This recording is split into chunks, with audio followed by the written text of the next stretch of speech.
Il était une fois une petite sirène qui s'ennuyait dans son palais du fond des mers. Elle voulait aller sur terre. La petite sirène écoutait ce que disait sa mère, la reine. Là-haut, il n'y a pas d'eau. Les hommes ont des pieds pour marcher. Quand la petite sirène eut 15 ans, on l'autorisa à quitter le palais.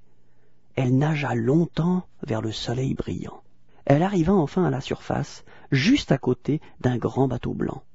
On entendait de la musique et des applaudissements. Elle s'approcha et vit le beau jeune homme que l'on fêtait. Des matelots l'entouraient et criaient « Vive notre prince bien-aimé !» La sirène était si fascinée par ce qu'elle voyait qu'elle ne sentit pas le vent se lever ni les grosses vagues se former. Soudain, le bateau se mit à tanguer. Une énorme vague déferla, arrachant le mât et couchant le voilier sur le côté. Le bateau sombra, jetant le prince dans la mer déchaînée. Il allait se noyer, la sirène plongea aussitôt pour aller le chercher. Elle remonta vers la lumière, au milieu des débris, tirant avec une force désespérée le jeune homme inanimé. La sirène étendit le prince sur la plage. Pour le ranimer, elle se mit à chanter de sa voix pure la chanson magique des tritons. Le jeune homme ouvrit les yeux, mais une jeune fille et ses suivantes arrivaient du château. La sirène plongea dans l'eau. Dans son palais du fond des mers, la petite sirène pensait sans cesse à celui qu'elle avait sauvé. Elle était amoureuse.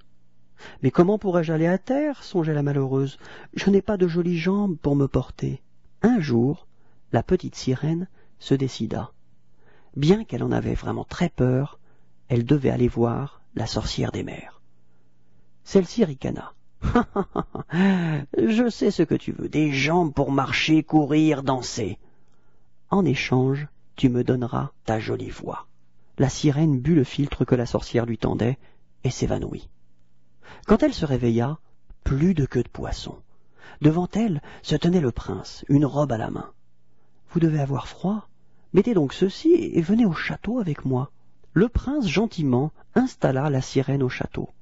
Mais comme elle ne disait mot, il s'occupa bientôt de son autre invitée. C'était la jeune fille de la plage. « Oh, le prince croit que c'est elle qui l'a sauvé, » pensa la sirène désolée. « Il ne m'aimera jamais. » Chaque jour, ses sœurs venaient voir la petite sirène. Par geste, elle expliqua la situation. Il fallait qu'elle parle à nouveau. Les sirènes forcèrent la sorcière à rendre la voix et la rapportèrent aussitôt au château. Alors retentit la chanson des tritons. Le prince reconnut le chant. « C'est toi qui m'as sauvé d'une mort certaine, dit-il à la jeune fille. Je voudrais t'épouser. » La petite sirène répondit doucement « Si tu m'aimes, viens avec moi dans mon royaume du fond de l'océan. » Le prince suivit la petite sirène dans son palais marin.